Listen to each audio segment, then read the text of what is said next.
La Bibliothèque nationale de France. À l'occasion de l'exposition Ruines, le photographe Joseph Koudelka s'entretient avec Héloïse Conesa, Bernard Latarjet et Alain Schnapp autour d'une sélection de photographies. Alors nous sommes ici à l'auditorium de la Bibliothèque nationale de France François Mitterrand, dans des conditions un peu particulières en raison de la crise sanitaire, afin d'évoquer l'exposition Ruines de Joseph Koudelka, ouverte à la BNF le 15 septembre dernier et malheureusement fermée au public depuis le 30 octobre. Je suis Héloïse Conesa, conservatrice du patrimoine en charge de la collection de photographies contemporaines au département des estampes et de la photographie de la BNF. Je suis co-commissaire de cette exposition Ruines avec Bernard Latarjet, ici à mes côtés, et nous avons été rejoints en visioconférence par Alain Schnapp, conseiller scientifique de celle-ci. Nous vous proposons aujourd'hui de revenir en détail sur certaines des grandes lignes de force de cette exposition au cours d'un échange qui durera 45 minutes, 1 heure environ. Vous pourrez par ailleurs retrouver sur le site de la BNF, en regard de cette table ronde, une projection diaporama spécifiquement élaborée par Joseph Koudelka autour de certains des tirages de Ruines. Je vous invite vraiment à visionner ce diaporama car vous y retrouverez certaines des images de l'exposition, mais aussi un grand nombre d'inédits de la série. Alors je vais à présent présenter brièvement mes interlocuteurs du jour. Donc Bernard Latarjet, vous êtes administrateur culturel et avez inscrit votre carrière professionnelle au carrefour des secteurs de l'aménagement du territoire et des arts. Vous avez assuré différentes fonctions au sein de la délégation à l'aménagement du territoire et à l'action régionale, la DATAR, avant de devenir délégué général de la Cinémathèque française, directeur général de la Fondation de France, conseiller spécial auprès de Jack Lang, puis de François Mitterrand, président de l'établissement public du Parc et de la Grande Halle de la Villette, et dernièrement directeur général de l'association Marseille-Provence 2013, capitale européenne de la culture, de 2006 à 2011. Vous êtes un témoin majeur de l'évolution des politiques publiques de la culture et poursuivez désormais votre implication en tant que président de l'Office national de diffusion artistique, du Théâtre Montfort et de l'Association des centres culturels de rencontre.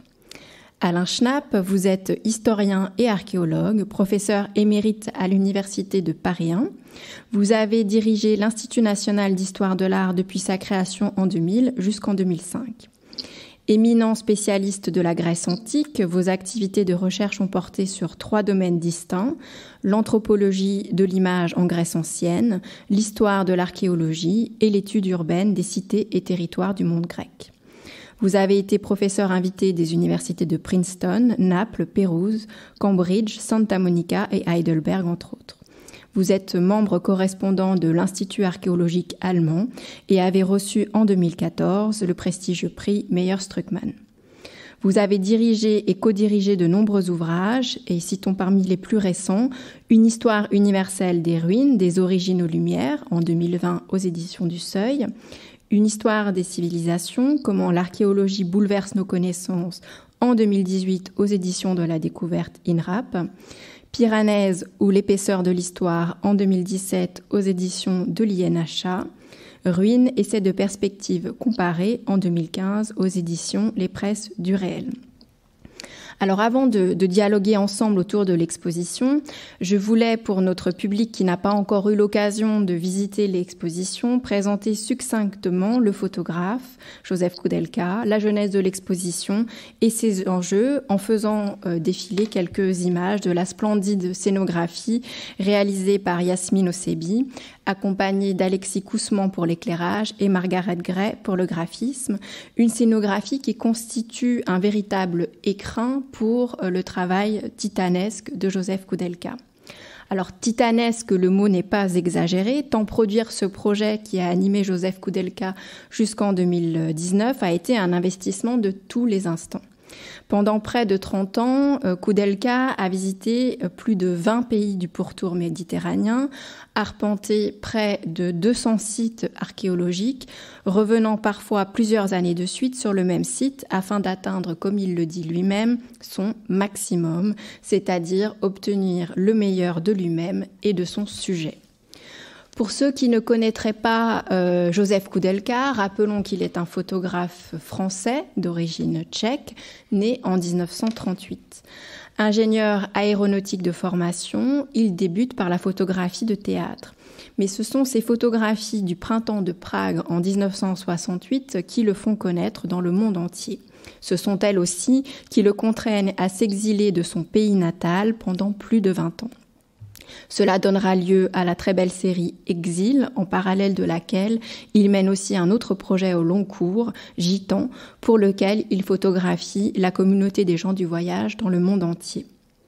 En 1971, il rejoint la prestigieuse agence coopérative de photographes Magnum, où il se lie d'amitié entre autres avec Henri Cartier-Bresson.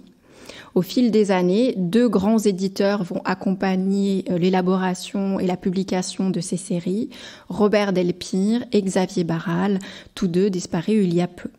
Rappelons au passage que le catalogue de l'exposition Ruines est une coédition des éditions Xavier Barral et de la Bibliothèque nationale de France. En 1986, Josef Koudelka participe à la mission photographique de la Datar, pilotée par François Hers et Bernard Latarjet, qui de 1984 à 1989 réunira 29 photographes afin de dresser un portrait de la France en mutation. Josef Koudelka choisit alors de photographier en panoramique les paysages en voie de désindustrialisation du nord de la France et de la Lorraine. Certains de ces tirages avaient d'ailleurs été montrés lors de la vaste exposition Paysages français, une aventure photographique 1984-2017, présentée à la BNF en 2017, et l'ensemble des tirages de la Datar a été donné au département des estampes et de la photographie en 1990. Alors il est vrai que l'œuvre de Koudelka, paysagiste, est plus méconnue du grand public que ses travaux antérieurs, et c'est aussi pour cela qu'à l'occasion de la généreuse donation qu'il a consentie à la BNF en 2019, donation de près de 170 tirages de la série Ruines, nous avons souhaité faire mieux connaître ce travail immense. Alors, je me tourne vers Bernard Latarjet. Peut-être pourriez-vous évoquer la genèse de votre collaboration et de votre amitié avec Josef Koudelka, de la Datar à Ruines, en passant par la mission Transmanche. Comment pourriez-vous peut-être définir pour nous l'homme et son œuvre, s'il vous plaît ? Comme vous l'avez rappelé, Héloïse, j'ai rencontré Josef, dont je connaissais bien l'œuvre. Je l'ai rencontré en 1986. Je travaillais donc à cette époque à la Datar et j'avais avec François Hers monté ce projet d'une mission photographique assez originale pour l'époque, puisqu'elle était commanditée par une administration non culturelle, et elle s'adressait délibérément à des artistes, non pas pour documenter une réalité, mais pour représenter une expérience artistique personnelle du paysage. Ce dont nous avions besoin, c'était de leur regard et de la qualité singulière de leur regard d'artiste sur une réalité sur laquelle nous intervenions, nous, comme techniciens, comme ingénieurs, je dirais, de l'aménagement du territoire, mais que nous avions de plus en plus de mal à saisir et à représenter. Et donc, nous avons sollicité Josef. Je connaissais le travail de Josef, qui s'était préoccupé du paysage tôt dans sa carrière, mais qui n'avait jamais développé de façon importante cette voie de son œuvre. Encore moins la voie du panoramique. Certes, il avait très tôt fabriqué des photographies panoramiques, et comme vous le disiez vous-même dans l'introduction que vous avez rédigée pour le livre catalogue de l'exposition, c'était en découpant des photographies 6:6 selon un format panoramique qu'il avait commencé déjà à travailler ce type de cadre nouveau. Bref, nous pensions que Josef avait sa place dans cet aréopage d'artistes photographes très divers dans leur style et dans leur itinéraire, mais qui partageaient cette préoccupation du paysage. Alors, il se trouve qu'à l'époque du lancement de cette campagne de photographie sur le territoire de la France, on nous avait prêté un prototype d'appareil panoramique et nous avons proposé à Joseph de s'en emparer et d'engager un travail délibérément panoramique sur ce paysage français. Il était un peu sceptique, un peu dubitatif à l'origine, et donc il s'est livré à un premier essai, et puis finalement il a accepté, il s'est engagé dans cette nouvelle voie de son travail. Et finalement, cette voie, il ne l'a pas quittée jusqu'à aujourd'hui. C'est-à-dire depuis 30 ans, c'est une de ses démarches favorites, sinon exclusive. Alors, caractériser l'œuvre, c'est difficile parce qu'elle est très éclectique. Au fond, elle rassemble toutes les grandes voies de la photographie de cette période, je dirais, du centre du centre et de la fin du XXe siècle, depuis le témoignage historique, vous avez rappelé, Héloïse, le printemps de Prague en 58, jusqu'au paysage, en passant par toutes les formes de ce qu'on a appelé, d'ailleurs maladroitement, la photographie sociale ou humaniste. Bref, toutes ces grandes voies, il les a explorées et pratiquées, avec ce souci de ne jamais dissocier ce qu'a fait plus tard ou après lui ou même simultanément, en tout cas par rapport à la deuxième partie de son itinéraire, l'art contemporain et l'influence des nouvelles formes, des nouvelles écoles de l'art contemporain sur la photographie. Il n'a jamais dissocié au fond l'ambition de documentaire au sens de la force de représentation d'une réalité qu'on assume comme réalité et l'ambition plastique, la recherche de la beauté et la recherche de ce que la photographie peut offrir de spécifique à cette ambition esthétique et plastique. Quant à l'homme, qui est devenu un ami, c'est une personnalité exceptionnelle. D'autres que moi l'ont qualifié d'ascète ou d'ermite, vagabond et errant. C'est un homme qui s'est toujours tenu à l'écart de toutes les formes du matérialisme, de la consommation et de l'appétit d'argent, qui a toujours vécu de façon extrêmement ascétique, comme je l'ai dit, et qui est très... Je ne dirais pas que les autres photographes, tous les autres photographes de sa génération l'étaient moins, mais lui l'était particulièrement. Étranger au fond à tout ce que le monde moderne pouvait apporter d'influence sur la pratique, sur l'économie, sur la production et sur la diffusion de la photographie. C'est un artiste d'une haute exigence éthique et morale dans tous les domaines de la vie, bien sûr, mais aussi dans la pratique même de sa discipline. Alors, merci Bernard. Effectivement, un photographe d'une exigence extrême. Et cette exigence, on la retrouve dans son engagement pour ce travail et également dans l'attention qu'il porte à la production de ses tirages, notamment avec Christophe Batifoulier qui travaille avec lui comme tireur sur cette série Ruines.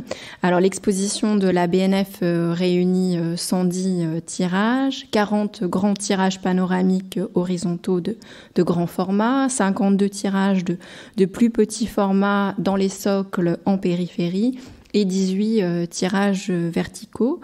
Alors cette scénographie, elle se présente comme un double hommage à la photographie et à l'archéologie. Les grands tirages panoramiques suspendus évoquent instantanément les tirages séchant dans la chambre noire, tandis que ceux en périphérie rappellent le défilement d'une pellicule ou d'une planche contact. Alors, il n'y a toutefois pas de nostalgie dans ce rapport à la photographie. Joseph Koudelka est passé à l'appareil numérique dans les années 2010 et pour lui vraiment voilà, argentique, analogique ou numérique, il y a de l'exigence dans les deux matériels. Par ailleurs, le théâtre de la vision qui se joue dans l'exposition est aussi le moyen de revivre l'expérience de visite d'un site archéologique. Les grands tirages suspendus provoquent une forme de sidération face à la beauté monumentale d'une ruine, tandis que les tirages plus petits, dans des socles d'auteurs différentes en périphérie, rappellent le regard qui se baisse pour s'attarder sur le détail d'une colonne tombée au sol, d'un pavement ou d'un fragment de mosaïque. Il s'agit bien pour Joseph Koudelka d'une mise en abîme de l'exploration et une évocation de l'expérience physique du lieu par le photographe.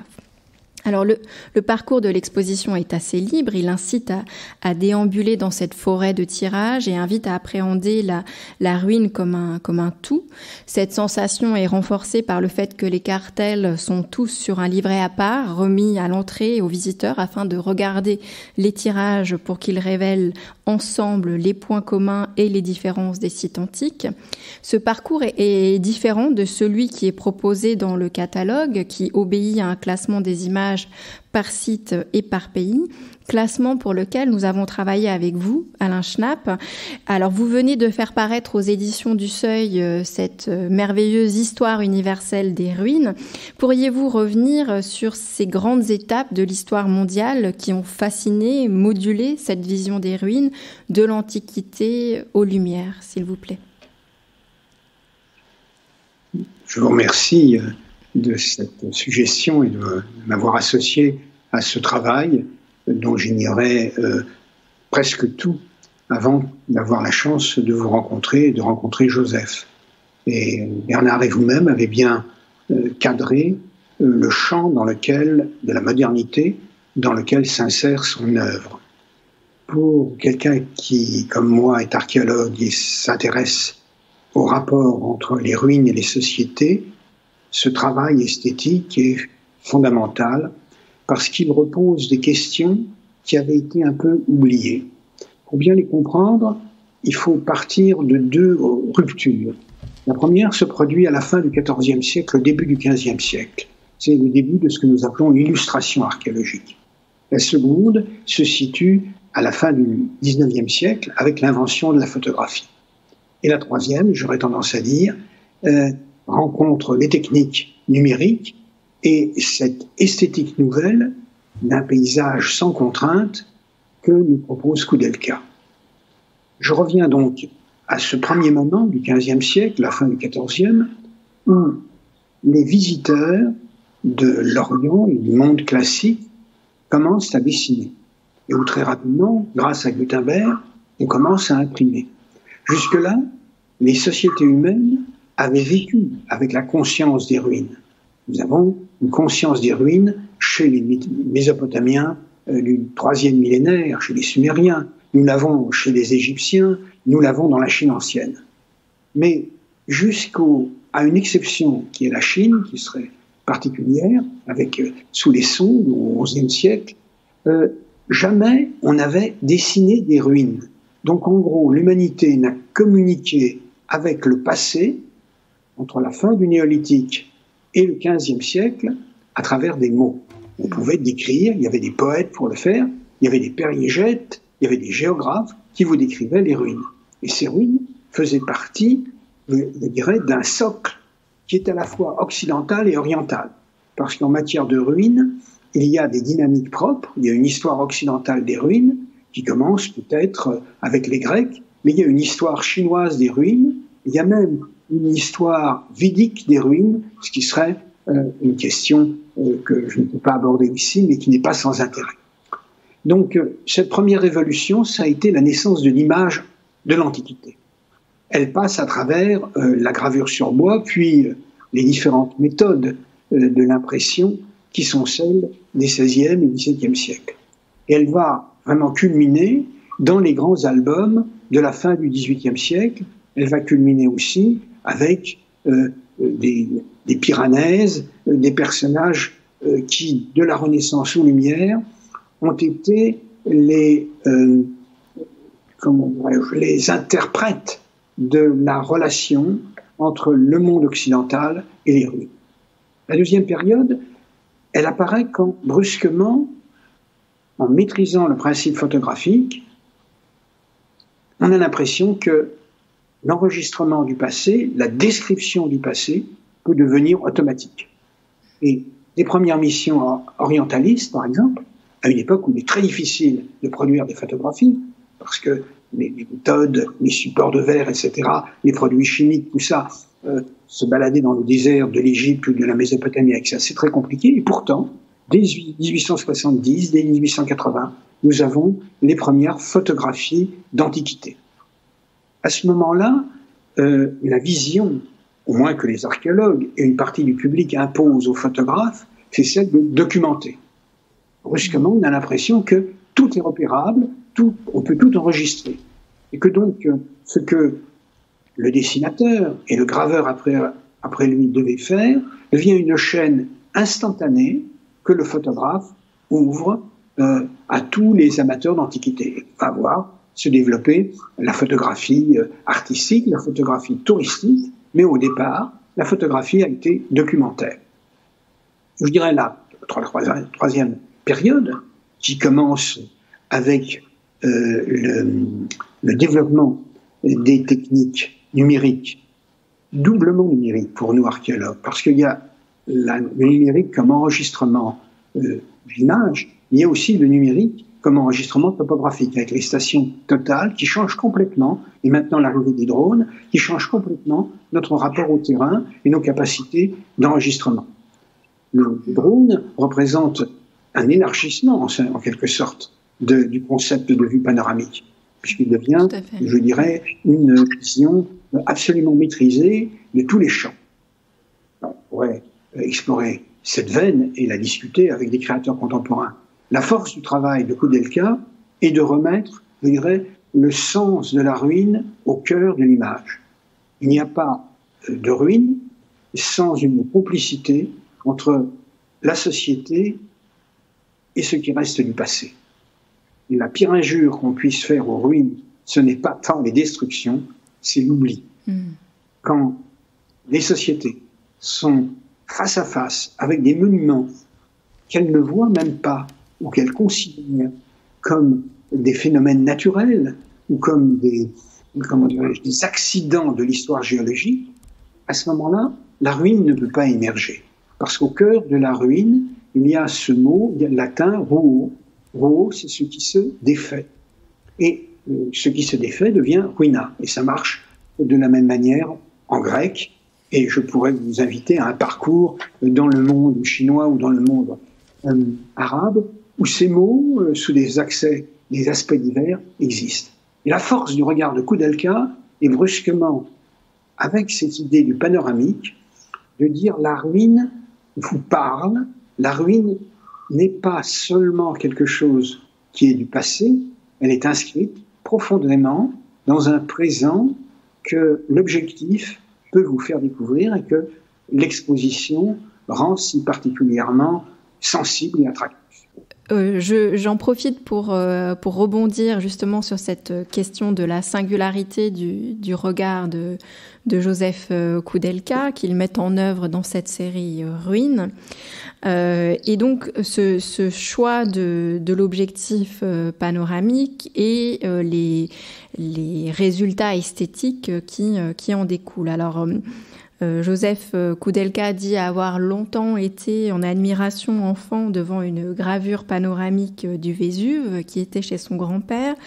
Vous évoquiez, Bernard, le fait qu'effectivement il s'amusait avec des photographies 6:6 qu'il recadrait au niveau panoramique.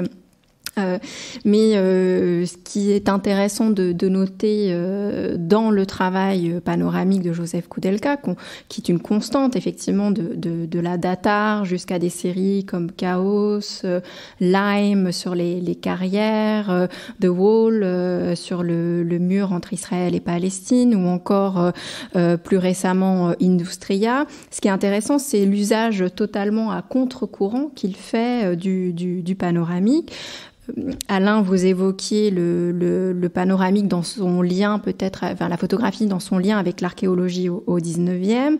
Le panoramique tel qu'il est utilisé au 19e suppose une vue englobante, surplombante, qui place le regard de l'opérateur photographe au centre de la composition.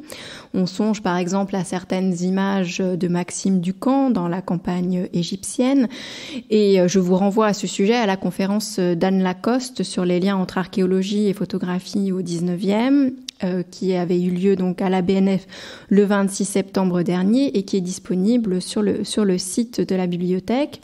Alors le panoramique chez Joseph Koudelka n'est pas du tout héritier de cette tradition, mais impose une nouvelle façon de regarder le paysage. Alors une façon de regarder le paysage que Henri Cartier-Bresson, avec voilà son côté un peu moqueur, avait caractérisé comme étant des spaghettis. Il disait à Joseph Koudelka, mais pourquoi fais-tu des spaghettis? Mais Henri Cartier-Bresson relevait aussi l'œil de peintre de Joseph Koudelka, et cet œil de peintre, son sens de la composition, on le voit très très très bien dans la série Ruines. Alors Bernard, peut-être, selon vous, quelle est la singularité de la vision de Joseph Koudelka et qu'il met en œuvre justement dans cette série Ruines?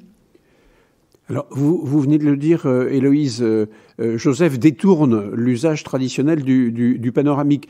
On le voit très bien d'ailleurs dans les photographies de fragments, dans les photographies de détails, le détail d'un sol, le fragment d'une colonne, un amas de quelques pierres, un arbre. Grâce au panoramique, l'objet, le fragment, devient paysage. Il ne s'agit pas du tout pour lui d'élargir le champ, d'embrasser l'espace le plus vaste possible, d'accumuler des informations dans une seule image. C'est presque le contraire. D'ailleurs, comme vous le disiez, on le disait, sa façon de découper des panoramiques dans le Sissi, c'est plutôt de réduire. Il diminuait par le panoramique j'allais dire le contenu quantitatif d'informations de l'image. Donc, chez lui, il s'agit, grâce au panoramique, de fabriquer du paysage à partir de ce qui n'en est pas nécessairement. Bon. Et cette production, cette création d'un paysage singulier, d'une vision singulière, je dirais une vision paysagère des choses, est créée par son usage singulier, l'usage singulier qu'il fait du panoramique.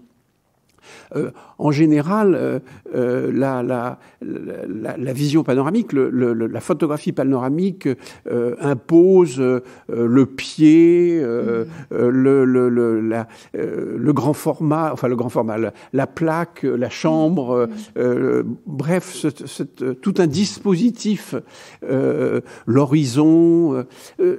Chez Joseph utilise le panoramique presque comme, je dirais, un 24-36, le 24-36 d'un reporter. Il n'aimerait pas du tout que je le qualifie de reporter, ce qui lui tout à fait est. Mais encore une fois, c'est une manière pour lui de transformer chacune des composantes, chacune des dimensions du paysage en paysage. Et il y a même aussi des images, vous évoquiez ces images de pavement, notamment sur le forum romain, qui confinent totalement à l'abstraction parfois, et qui jouent aussi des ambiguïtés possibles entre une vue aérienne et une vue près du sol. Et puis peut-être revenir aussi sur le fait que Joseph Koudelka, dans son usage du panoramique, fait aussi le choix du panoramique vertical, si vous pouvez. Absolument. Les photographies verticales et les photographies de fragments montrent bien que pour lui, le panoramique ne correspond pas à cette vocation traditionnelle d'élargir le champ, mais au contraire, comme je le disais, de faire que tel ou tel fragment, tel ou tel objet, tel ou tel morceau de l'espace deviennent un paysage. Exactement. Donc finalement un rapport un peu métonymique au paysage où le fragment vaut pour le tout, la partie pour le tout. L'usage aussi de plans basculés, le fait que les images de Koudelka présentent finalement assez peu d'horizon dans la singularité de son regard, la figure humaine. Alors traditionnellement dans les images panoramiques du 19e d'archéologie, l'homme est présent, mais pour donner l'échelle, pour donner la mesure d'un site. Ici, la figure humaine est quasiment absente. Elle reste à découvrir, parfois un peu cachée dans l'image, de l'ordre de la silhouette ou de l'ombre. Donc, vraiment une véritable utilisation à contre-courant de ce panoramique photographique. Alors, œil de peintre, comme le relevait Cartier-Bresson, œil de sculpteur aussi, puisqu'il y a un travail de l'ombre et de la lumière absolument merveilleux chez Joseph Koudelka, un noir et blanc qui donne une unité, une cohérence visuelle à son travail.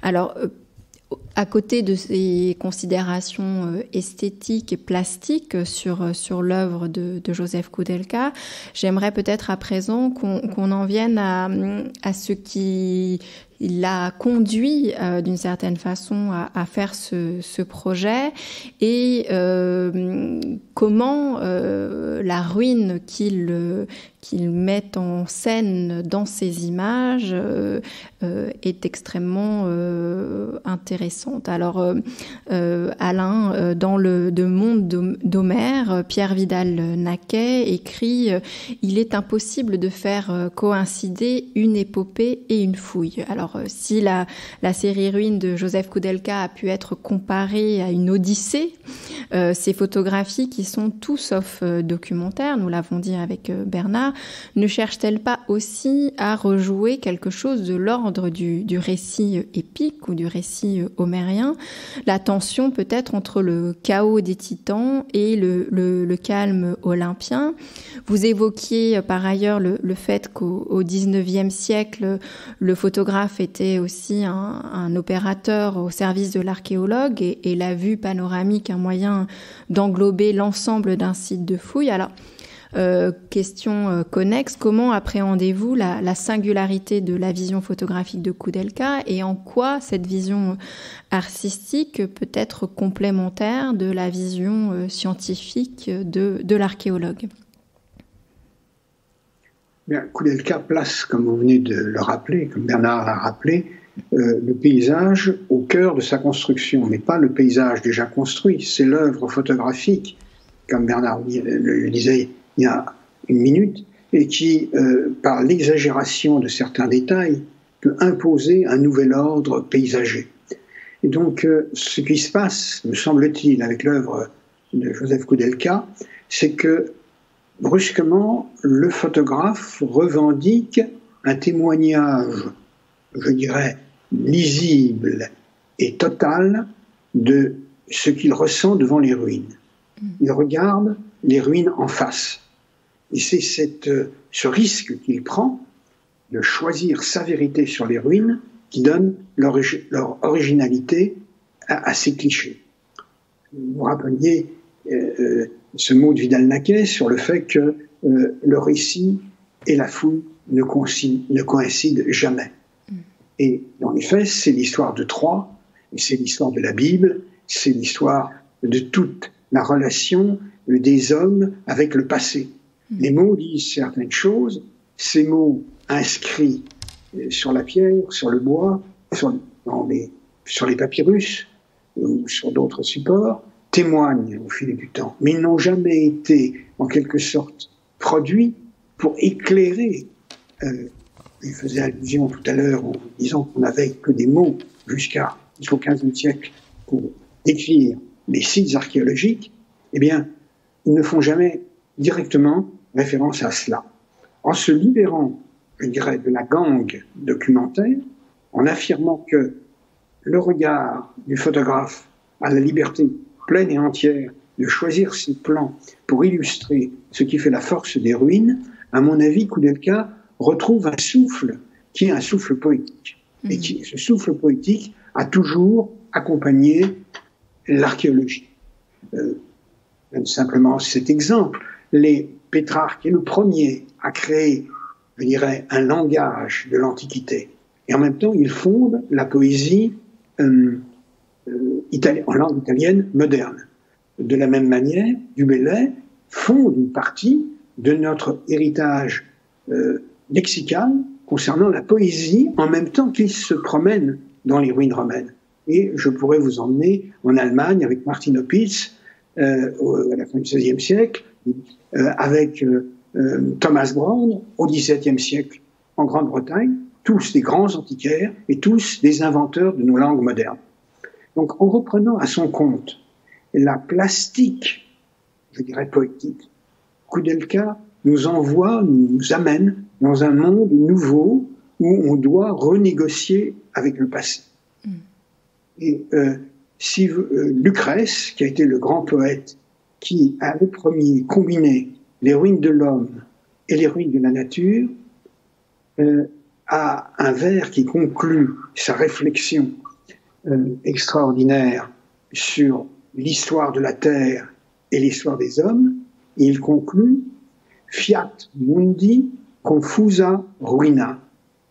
Le monde devient une ruine confuse, quelque chose que l'on ne sait plus décrire.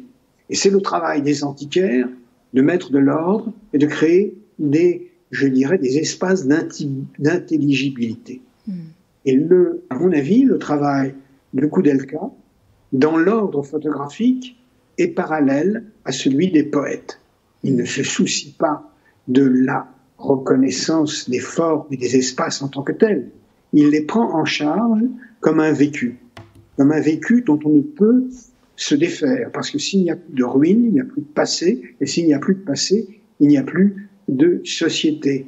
Il y a encore un poète latin qui est Lucain, qui dit ça très bien, et qui conclut la visite par César des ruines en disant que les ruines elles-mêmes ont péri. Essia, periere, ruiné. C'est-à-dire qu'il n'y a plus rien à voir. Et dans la fragilité des ruines, indexée à la fragilité de l'homme dans l'univers, il y a l'élément poétique que vous retrouverez en vous promenant dans l'exposition telle qu'elle existe de ces clichés, ou en cheminant à travers les pages du catalogue. Merci Alain. Alors, la série Ruines convoque les vestiges antiques. Je me tourne vers vous, Bernard, parce qu'elle nous parle aussi de notre présent et d'une culture commune aux Européens. Alors, vous aviez d'ailleurs présenté une partie de cette série en 2013 à Marseille, lorsque vous pilotiez l'événement Marseille, capitale européenne de la culture. Alors, selon vous, de quelle Europe nous parlent les ruines de Joseph Koudelka aujourd'hui? Et vous qui connaissez bien Joseph, comment résonne dans sa carrière cette phrase de Marguerite Yourcenar dans les mémoires d'Adrien que Koudelka a fait sienne: « Étranger partout et partout chez moi ». Alors Joseph nous parle de l'Europe de deux manières, et c'est ce qui m'avait frappé quand j'ai découvert les premières photos de sa campagne méditerranéenne, et qui m'a donc conduit à le solliciter pour Marseille, capitale européenne de la culture. La première manière, c'est de la part d'un Européen, parce qu'il a vécu dans beaucoup de pays d'Europe, mais natif d'un pays sans mer, la conscience très vive que l'Europe était née à Rome et à Athènes. L'Europe, c'est le mariage de Rome et d'Athènes, auquel on peut ajouter Jérusalem aussi, mais en tout cas, c'est cette alliance qui est non seulement à l'origine historique, mais à l'origine des valeurs qui sont encore les siennes aujourd'hui, des valeurs essentielles qui fondent l'Europe aujourd'hui. Ça, c'était sa première manière d'être européen et de nous et de s'adresser à nous à Marseille comme témoins de cette dimension méditerranéenne de l'Europe. Euro-méditerranéenne, c'était d'ailleurs le thème de notre projet de capitale. Mais il y avait une deuxième manière pour lui de témoigner de cette Europe, c'était de dire, au fond, ces ruines, ce n'est pas le passé, c'est l'avenir. C'est d'ailleurs la phrase qu'il a mise en exergue de l'exposition. Et donc, c'était ce qui menace l'Europe. À une époque où justement l'actualité de chaque jour témoigne de ces risques d'écartèlement, de destruction, de remise en question des valeurs fondatrices, de la difficulté de maintenir cette unité, cette cohésion fragile, et encore une fois du danger tout simplement de la destruction. Alors Joseph a toujours été très sensible dans ses parcours successifs à ce qui meurt, à ce qui disparaît, à ce qui se détruit ou qui est détruit depuis les grands sites industriels d'Europe du Nord jusqu'à Beyrouth et aux traces de la guerre civile. Mais encore une fois, ce souci d'Europe était très vif chez lui. On en a parlé très souvent ensemble. On évoquait d'ailleurs cette citation de Berck à propos de l'Europe méditerranéenne qui disait cette Europe dont nous portons en nous les décombres amoncelés et l'inlassable espérance. Ces ruines, ce sont bien sûr ces décombres amoncelés, mais c'est aussi l'espérance de l'Europe dont elle témoigne. Oui, parce que d'ailleurs, on le voit aussi comment plastiquement, esthétiquement, il inscrit cette question d'un déséquilibre ou d'une tension entre la ruine et l'espérance que vous releviez à l'instant, avec des images, des panoramiques où la question de l'affaissement, du plan basculé, déséquilibré est à l'œuvre. De la même façon, Alain, vous évoquiez la question d'une tension entre nature et culture. Ce sont c'est quelque chose dialectique que l'on retrouve dans les images de Joseph Koudelka, où la nature parfois aussi reprend un peu ses droits sur la ruine et sur l'œuvre de l'homme. Alors, peut-être une dernière question pour Alain, avant de clore cette conversation. Alors, Bernard relevait à l'instant que la citation mise en exergue de l'exposition, la citation de Joseph Koudelka, c'est donc les ruines, ce n'est pas le passé, c'est l'avenir, un avenir qui nous invite à l'attention et à la jouissance du présent. Donc, pour Joseph Koudelka, la ruine est atemporelle, elle traverse les périodes en étant à la fois mémoire et prophétie. D'ailleurs, certains ont pu relever que le graphisme de l'exposition, du titre de l'exposition, ruine, avec ces lettres à moitié ensevelies dans le sable, pourrait être lu comme étant runes. Les runes qui sont ces osselets, ce jeu d'osselets prophétique très populaire en Europe du Nord. Donc, Alain, vous qui avez dirigé en 2018 avec Jean-Paul Demoule et Dominique Garcia l'ouvrage collectif Une histoire des civilisations, quel enseignement, selon vous, la ruine et son archéologie nous fournissent-elles sur nos sociétés contemporaines et plus particulièrement peut-être à l'échelle européenne ? je trouve très stimulant la réflexion qui est la vôtre sur la présentation, ces petits triangles qu'on peut leur donner diverses significations, mais quelqu'un qui a regardé l'écriture cunéiforme, il a l'impression que c'est un jeu autour d'elle, autour des coins de l'écriture cunéiforme. Et la phrase de Joseph que vous citez semble elle-même tirée de la tradition mésopotamienne, ce qui nous amène encore au cœur de l'Europe et un peu plus loin. Parce que pour les Mésopotamiens, le futur est derrière nous et le présent est devant nous. Le passé est devant nous, pardon. Donc, si on veut regarder le futur, il faut d'abord prendre la mesure de tout ce qui est advenu, le méditer, et de cette méditation, on se retourne et on peut envisager un futur. Donc, le passé est une des formes du futur. Il ne s'agit pas d'entrer dans un système où il y a un temps cyclique, mais de penser cette relation complexe entre l'un et l'autre.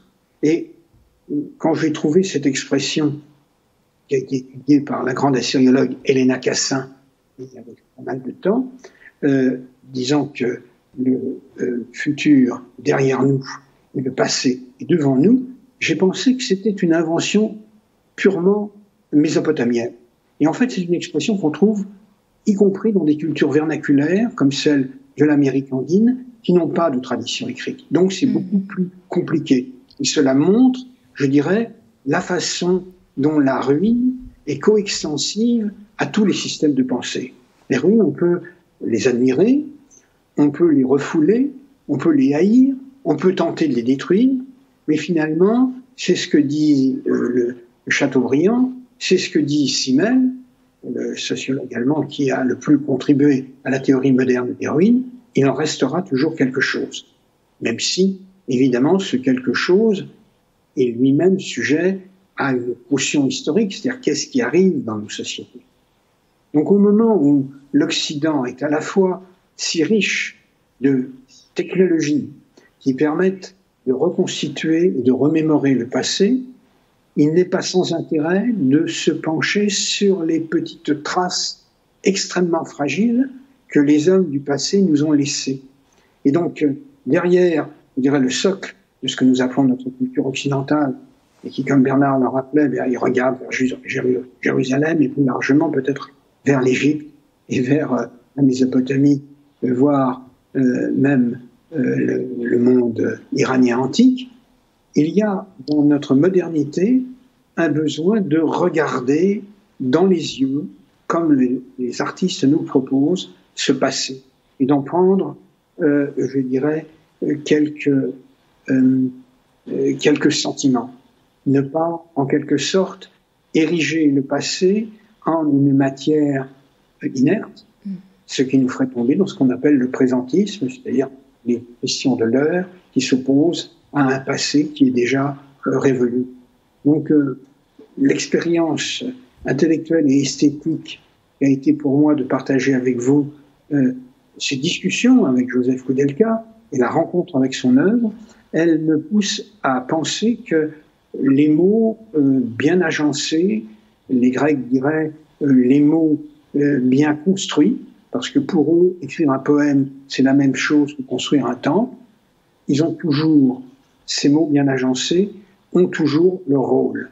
Et cet agencement peut entrer dans l'image quand un artiste de la qualité de Koudelka joue avec la massivité des ruines et leur infiniment petit, entre l'opposition qui est inscrite au cœur du concept de ruine, entre l'immatériel, ce qui procède de notre réception du passé, et le matériel, ce que nous pouvons toucher, exhumer, restaurer, détruire. Donc, je crois que le travail de Koudelka apporte à l'archéologue et apporte à l'historien de l'Antiquité en général ce surplus nécessaire à son compréhension et à sa réception. Très bien, je vous remercie tous les deux pour cette stimulante réflexion autour de l'exposition. Donc une exposition que nous espérons pouvoir réouvrir très bientôt afin de partager avec l'ensemble des visiteurs de la BNF la beauté de l'œuvre de Joseph Koudelka. Merci à tous. Vous venez d'écouter un podcast de la Bibliothèque nationale de France. Retrouvez les conférences, rencontres et créations de la BNF sur toutes les plateformes de podcast ainsi que sur le site bnf.fr.